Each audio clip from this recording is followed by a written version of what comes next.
નમસ્કાર વિદ્યાર્થી મિત્રો, ઇન્ફ્રા કેરિયર એકેડમી દ્વારા શરૂ કરવામાં આવેલા DYSO ACF મેન્સના ડેઈલી આન્સર રાઇટિંગના દિવસ 24ના મોડલ આન્સરના એક્સપ્લેનેશન વિડીયોમાં આપનું હાર્દિક સ્વાગત છે. આજે આપણે ઇંગ્લિશમાંથી ગુજરાતીમાં અનુવાદ કઈ રીતે કરવું તથા એક GSના પોલિટીના ક્વેશ્ચન વિશે માહિતી મેળવીશું.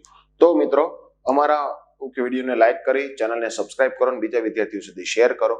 આગળ પણ આપણે ટ્રાન્સલેશન એ પછી ચાહે ઇંગ્લિશ ટુ ગુજરાતી હોય કે પછી ગુજરાતી ટુ ઇંગ્લિશ હોય, કઈ કઈ બાબતોનું ધ્યાન રાખવું એ આગળના વિડીયોમાં મેં ડિટેલથી ચર્ચા કરેલી છે.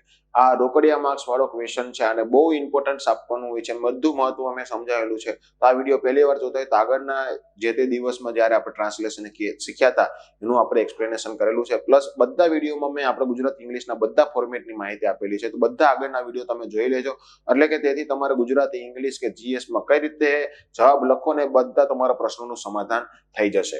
તો વિડીયો આપણે આગળ વધારીએ તો કે ભાઈ ભાષાંતર અંગ્રેજીમાંથી ગુજરાતીમાં અનુવાદ કરી દીધું છે, બરોબર. તો અનુવાદ એક પ્રકારનું આપણે ગુજરાતીમાં લખવાનું તો ભાવાનુવાદ જ કરવાનું હોય, પરંતુ એક વસ્તુ ધ્યાન રાખવાની કે એક પણ લાઈન મિસ ના થવી જોઈએ, એક પણ શબ્દ મિસ ના થવો જોઈએ. દરેકે દરેક શબ્દનો આપણે અર્થ લઈ લેવાનો છે, બરોબર છે. તો આપણે આ પહેલા આખો ફકરો એકવાર વાંચી લેવાનો, એનો ક્રશ સમજી લેવાનો અને પછી બીજી વાર તમે કરો ત્યારે અંડરલાઈન કરીને કરવાનું. તો ભાઈ આપણે આ જે પેરા છે, page number 9, the story of my experiment, સત્યના પ્રયોગો, મોહનદાસ કરમચંદ ગાંધી, એમને સત્યના પ્રયોગોમાંથી આપણે લેવામાં આવેલું છે આ ફકરો. તો આ ફકરો આપણે વાંચીએ તો કે ભાઈ માય ફાધર પુટ ઓન, અને ટેન્સ પણ ઓળખવાનું ધ્યાન રાખવાનું. My father put on a brave face in spite of his injuries and took એટલે ભૂતકાળ છે, full part in the wedding. તો કે ભાઈ મારા પિતાએ ચહેરા ઉપર શું કહેવાય કે બહાદુરી બતાવીને, એની ઈજા હોવા છતાં ચહેરા ઉપર બહાદુરી બતાવીને વેડિંગ એટલે લગ્નમાં હું કે પૂરેપૂરો ભાગ લીધો. As I think of it, કે જેવું વિચારતો હતો, જો અલ્પવિરામથી અલ્પવિરામ ગુજરાતી કરો, કે જેવું મેં વિચારતો હતો કે I think on it, I can even today call before my mind the place where he went through the કે he sat as, બરોબર છે, he went through the different details of the ceremony.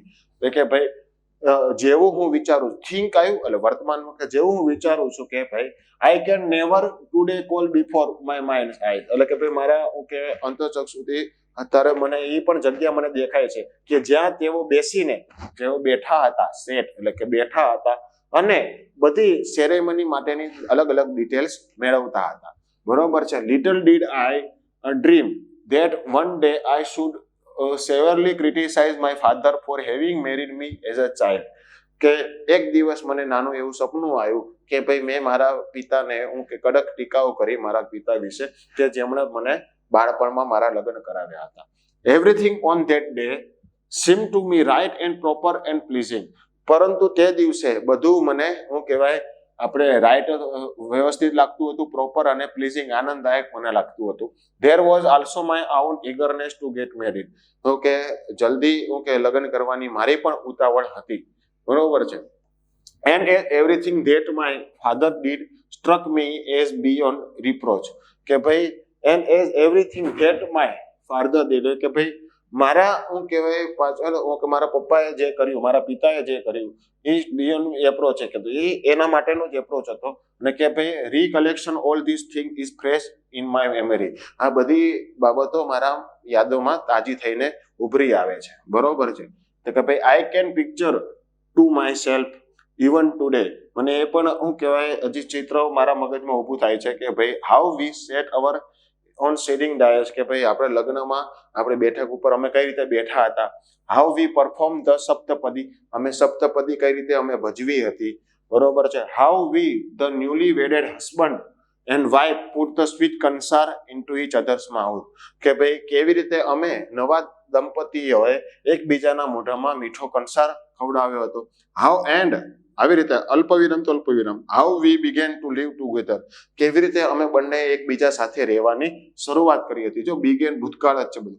And અરે હા, અને હા that first night, તે પહેલી રાત્રિ, કે ભાઈ two innocent children all unwittingly herded themselves into the ocean of life, કે ભાઈ બે નાના છોકરાઓ કે જાણે અનવિટિંગલી એટલે કે અજાણતા જ કે તેઓને જીવનના સમુદ્રમાં, જીવનના મહાસાગરમાં તેઓએ જમ્પ લાવ્યું હોય, બરોબર છે. My brother's wife had thoroughly coached me about my behaviour on the first night, કે ભાઈ મારા બ્રધર હોય કે મારા ભાભીએ મને બધું સમજાવ્યું હતું કે પહેલી રાત્રિએ શું કરવું જોઈએ અને સંપૂર્ણ માહિતી આપેલી હતી. I don't know who had coach my wife, મને એ નથી ખબર, મને એ વાતની જાણ નથી. આઈ ડોન્ટ નો વર્તમાન છે, મને એ વાતની જાણ નથી કે મારા પત્નીને એ બાબતે કોણે સમજાવ્યું હશે. I have never asked about it or nor am I inclined to do so now, એટલે મેં તેણીને કાં તો મેં તેમને એ બાબતે પૂછ્યું પણ નથી, અથવા તો કે હું એ બાબતે જાણવા અત્યારે ઈચ્છુક પણ નથી. બરોબર છે. The reader may be sure that we were too nervous to face each other, કે ભાઈ વાંચકને, reader may be sure that એટલે વાંચકને એવું લાગશે કે we were too nervous to face each other, અમે બંને એકબીજાનો સામનો કરવા માટે ખૂબ જ ચિંતાતુર હતા, કે કન્ફ્યુઝન હતા, મૂંઝવણમાં હતા. વી વેર સર્ટેનલી ટુ શાય, અમે ખૂબ જ શરમાળ હતા. How was I talk to her, કે ભાઈ મેં એમની સાથે કેવી રીતે વાત કરી. વોટ વોઝ આઈ સે ટુ સે, કે હું તેને શું કહીશ.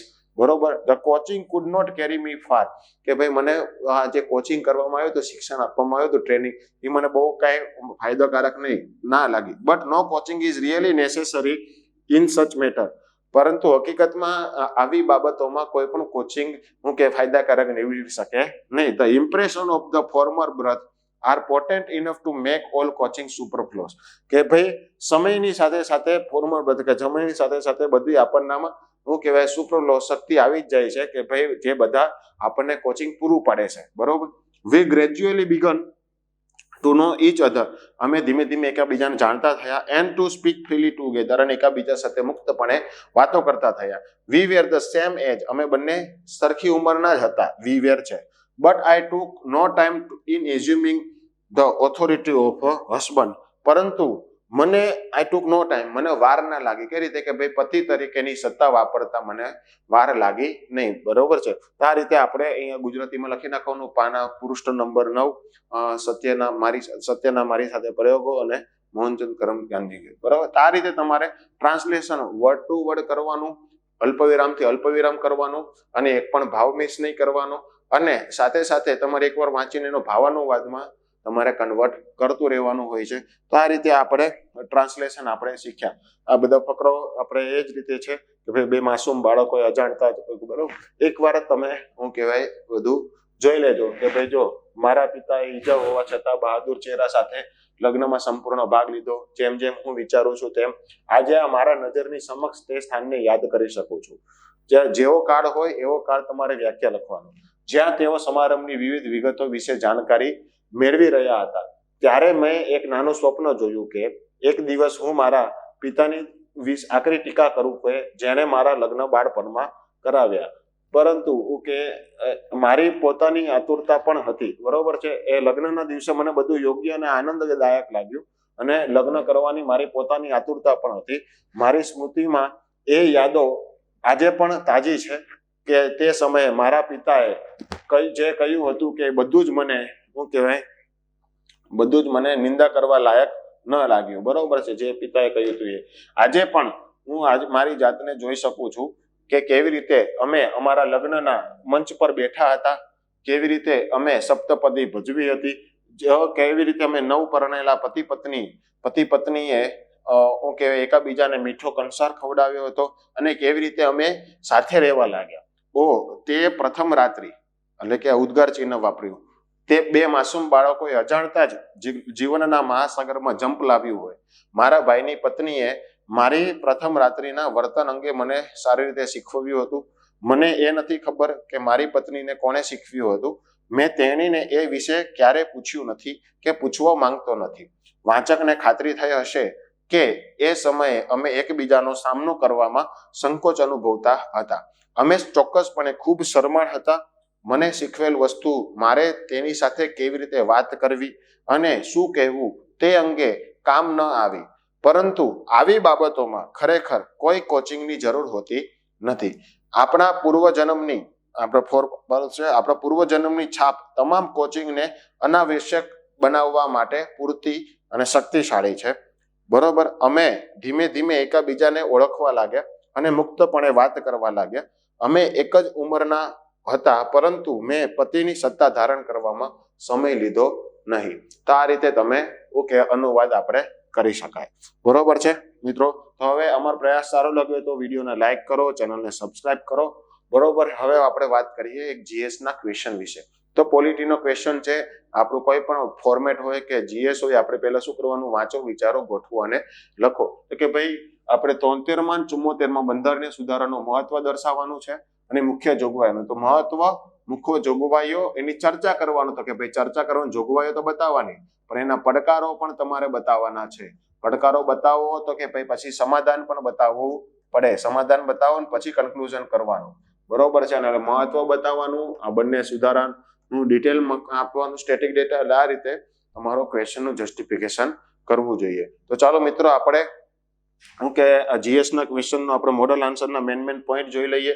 તો કે ભાઈ આપણે સ્ટાર્ટિંગ ઇન્ટ્રોડક્શન કઈ રીતે કરાય? તો કે ભાઈ બંધારણના રાજ્યનીતિના માર્ગદર્શક સિદ્ધાંત. જો તો એસપી નહીં લખવાનું, શોર્ટ ફોર્મમાં નહીં લખવાનું, સારું લખવાનું. એક અધિકારીની છાપ આપણે થોડોક શબ્દ ઉમેરા છે. રાજ્યનીતિના માર્ગદર્શક સિદ્ધાંતોમાં અનુચ્છેદ 40 માં ગ્રામ પંચાયતની જોગવાઈ કરવામાં આવેલી છે. એને બંધારણીય દરજ્જો આપવા માટે 73મો બંધારણીય સુધારો પંચાયતી રાજ 1992 માં ભાગ 9 ઉમેરવામાં આવ્યો કે જે અનુચ્છેદ 243 થી 243 છે. એવી જ રીતે 74મો બંધારણીય સુધારો નગરપાલિકા વિશે 1992-93 માં ઉમેરવામાં આવ્યો કે જેનો ભાગ 9A છે અને 243 P થી 243 ZG છે. બરોબર. આ બંધારણની આખી લક્ષ્મીકાંતની પોલિટીની સિરીઝ પણ મેં ચાલુ કરેલી છે. એનો પ્લેલિસ્ટમાં તમે આખું બંધારણની માહિતી મેળવી શકો છો. એ પણ ઇંગ્લિશમાં પીપીટી હશે અને ગુજરાતીમાં એક્સપ્લેનેશન હશે. તમને મજા આવશે ગુજરાતી કે ઇંગ્લિશ બંને શીખવામાં. તો કે ભાઈ 73મો બંધારણીય સુધારો 1992 શું છે અને 74મો બંધારણીય સુધારો મહત્વની જોગવાઈ આપે છે કે ભાઈ ત્રિસ્તરીય છે, ગ્રામ, તાલુકા, જિલ્લા, એવી રીતે આના 3 પ્રકાર છે. બરોબર. મ્યુનિસિપાલિટીના કોઓપરેશન, કાઉન્સિલ અને નગરપાલિકા. બરોબર છે. તો કે ભાઈ આપણે નગર નિગમ, નગરપાલિકા, મહાનગરપાલિકા કહેવાય ને, એવી રીતે ચૂંટણી કોના દ્વારા કરાય? રાજ્ય ચૂંટણી પંચ દ્વારા. આમાં પણ સેમ ટુ સેમ છે. અનામત હોય એસસી એસટી મહિલાનું, આમાં પણ સેમ ટુ સેમ છે. રાજ્ય નાણાં આયોગની રચના હોય ગ્રાન્ટ ફાળવણી બાબતે એનું, તો એમાં પણ આમાં આવે. અનુસૂચિ 11 માં 29 વિષયોમાં કામગીરી બતાવવામાં આવેલી છે, જ્યારે 74 બંધારણીય સુધારામાં અનુસૂચિ 12 માં 18 વિષયો માટે પંચાયતમાં, ગ્રામ પંચાયતમાં વોર્ડ સમિતિ ને એવું બધું ના હોય. 73મા બંધારણ સુધારામાં વોર્ડ સમિતિ હોય છે. તો આપણે મહત્વની આ બધી જોગવાઈઓ વિશે વાત કરી દીધી. બરોબર છે. એનું મહત્વ આપણે શીખી લઈએ. મહત્વ પૂછેલું છે. બરોબર છે. તો આ મહત્વ આપણે 73મા 74મા બંધારણ સુધારાનું મહત્વ શું છે કે ભાઈ લોકશાહીનું વિકેન્દ્રીકરણ થાય છે. એટલે કે પાયાના લોકોને પોતાની લોકશાહી કાયદા બનાવવાના, પોતાને લગતા નિયમો બનાવવાની સરળતા રહે છે અને પોતાને ભાગ મળે છે. સહાયકતાનો સિદ્ધાંત. સહાયકતાનો સિદ્ધાંત એટલે કાયદા બનાવવા લોકોની સહાયતા. આ સહાયકતાનો સિદ્ધાંત કેમાં લેવામાં આવ્યો છે? સેકન્ડ ARC, બીજા વહીવટી સુધારણા પંચમાંથી સહાયકતાનો સિદ્ધાંત લેવામાં આવ્યો. આનો એક ક્વેશ્ચન પણ આખો સ્પેસિફિક પૂછાયેલો છે. જમીની સ્તરે લોકોનું સશક્તિકરણ માટેની ભૂમિકા પૂરી પાડે છે. શાસનમાં લોક ભાગીદારી વધારે છે. બરોબર છે. પારદર્શિતા અને જવાબદારીતા વધારે છે. ડીપીએસપી આર્ટિકલ 40 ગાંધીવાદી વિચારધારાને અમલમાં મૂકે છે. બરોબર. વંચિત વર્ગોની ભાગીદારી બતાવે છે. એસસી એસટી મહિલાઓને સ્થાનિક સ્થિતિ મુજબ શાસનની ભાવના, એટલે કે લોકોને જે જરૂરિયાત, પોતાની જરૂરિયાત હોય એ પોતાના જરૂરિયાત અનુરૂપ જ કાયદો વ્યવસ્થા જળવાઈ રહે એવી ભૂમિકા પૂરી પાડે છે. 73મો 74મો બંધારણ સુધારો. તો આપણે મેક્સિમમ આપણે પોઈન્ટો લખી દેવાના. તો 3 ને 4 આવું કહેવાય. આપણે 8 પોઈન્ટો લખ્યા. મેક્સિમમ 7-8 પોઈન્ટ બધામાં લખી જ દેવાના. તો તમે આખા બધા ભેગા થઈને 20-25 પોઈન્ટ લખ્યા છે ને ત્યારે તમને 7-8 માર્ક્સ મળશે. પડકારો શું છે? તો કે ભાઈ, અને શોર્ટમાં જ લખવાના. જો શોર્ટમાં બહુ લાંબુ વાક્ય નહીં કરવાનું. ભંડોળની ઘટ છે, એટલે કે ફાઇનાન્સ કમિશન, નાણાં પંચ દ્વારા જે પણ ભંડોળની વહેંચણી કરવામાં આવે છે, ભંડોળ પૂરતું નથી. રાજનૈતિક ઈચ્છા શક્તિનો અભાવ છે. આપણે જે નિષ્પક્ષ ચૂંટણી થવી જોઈએ એમાં પોલિટિકલ પાર્ટીનો ઇન્ક્લુડ ના હોય, તેમાં પણ પોલિટિકલ પાર્ટી ઇન્ક્લુડ કરે છે. અને રાજનૈતિક ઈચ્છા શક્તિ જે આપણે લોકો સાથે કાયદો બનાવવો જોઈએ એવું નથી બનવાતા ને એમાં પણ રાજનૈતિક દખલગીરી જોવા મળે છે. સરપંચ પતિની વિભાવના જોવા મળે છે. પિતૃસત્તાત્મક માનસિકતા હજી જોવા મળે છે. અને હજી પણ બધા ગામોમાં કોમવાદ અને જાતિવાદ જેવા ભેદભાવ પણ જોવા મળે છે કે જેથી અનામતની બેઠકો આવેલી છે એનું યોગ્ય સ્તરે અમલીકરણ નથી થતું. માળખાગત સુવિધાઓ ઘટે છે. માળખાગત સુવિધા હોવી જોઈએ શાળાની, સ્વાસ્થ્યની, આંગણવાડી કેન્દ્રની, પ્રાથમિક આરોગ્ય કેન્દ્રની, તે બધી માળખાગત સુવિધાઓ હજી નથી. સમાંતર સંસ્થાઓ બીજી છે કે વિલેજ ડેવલપમેન્ટ એસોસિએશન છે, પછી આપણે જિલ્લા આયોજન સમિતિઓ છે, આ બધા જિલ્લા પંચાયતની હારે બધા અલગ અલગ ટાઉન પ્લાનિંગની સિસ્ટમ છે. તો બધી સમાંતર સંસ્થાઓ છે. અને પ્લસ આમાં બ્યુરોક્રેટિક હોલ્ડર્સ પણ જોવા મળે છે. અમલદાર શાહી. બરોબર છે કે ભાઈ જે પણ ગામડાના લોકો હોય એને શું કહેવાય કામ પણ કોઈ પણ કરાવવું હોય તો સરકારી કચેરીઓમાં જ હોય તો સરકારી કચેરીઓમાં તે એમને શું કહેવાય યોગ્ય સપોર્ટ મળતો નથી, અમલદાર શાહીનું બધું નડે, આ બધું પડકારો છે. પછી એના સમાધાન કરી દેવાના. સમાધાનમાં તમારે આ બધા જે પડકારો છે એના તમારે સમાધાનને પ્રેક્ટિકલ રીતે તમારે બતાવવાના કે ભાઈ શું કહેવાય એ લોકોના કે લોકશાહીમાં ભાગ લઈ શકે એ લોકોને પ્રોપર ટ્રેનિંગ આપવી જોઈએ, કાયદા બાબતોનું જ્ઞાન હોવું જોઈએ, શિક્ષણ સ્વાસ્થ્યની સુવિધા વધારવી જોઈએ, પ્લસ હું કે બ્યુરોક્રેટિક અને આના માટે હું કે લાવવું જોઈએ. અને એકદમ આમાં પણ ચૂંટણીમાં મોડલ કોડ ઓફ કન્ડક્ટનું પ્રોપર પાલન થાય, રાજનીતિક દખલગીરી ના થાય એ સુનિશ્ચિત કરવી જોઈએ. સેકન્ડ ARCની કે આ કોઈ પણ સહાયકતાના સિદ્ધાંતનું ગ્રાઉન્ડ સ્તરે જમીની સ્તરે અમલીકરણ થાય એનું આપણે પાલન કરવું જોઈએ. આ બધી સમાધાન બતાવીને પછી આપણે કન્ક્લુઝન કરી દેવાનું કે ભાઈ આ 73મું 74મું બંધારણીય સુધારો છે હકીકતમાં લોકશાહીનો અર્થ પૂરો પાડે છે અને ભારતને શું કહેવાય સાચા અર્થમાં જો આત્મનિર્ભર બનાવવું હોય અમૃત કાળમાં તો કે ભાઈ 73મો બંધારણીય સુધારો કે એક પાયાનું કે ક્ષેત્ર પૂરું પાડે છે. તો કે ભાઈ આ રીતે આપણે કન્ક્લુઝન કરી શકાય. તો મિત્રો આવી રીતે તમે GS અને ફોર્મેટ તમે લખો તો તમે મેક્સિમમ મારી શકો. તો આપણે ઓકે અમારો પ્રયાસ સારો લાગે તો વિડીયો લાઈક કરો, ચેનલને સબસ્ક્રાઇબ કરી વધુ વિદ્યાર્થીઓ સુધી શેર કરો. તો મળીએ પાછા નેક્સ્ટ વિડીયોમાં. ત્યાં સુધી થેન્ક યુ. જય હિન્દ, જય ભારત.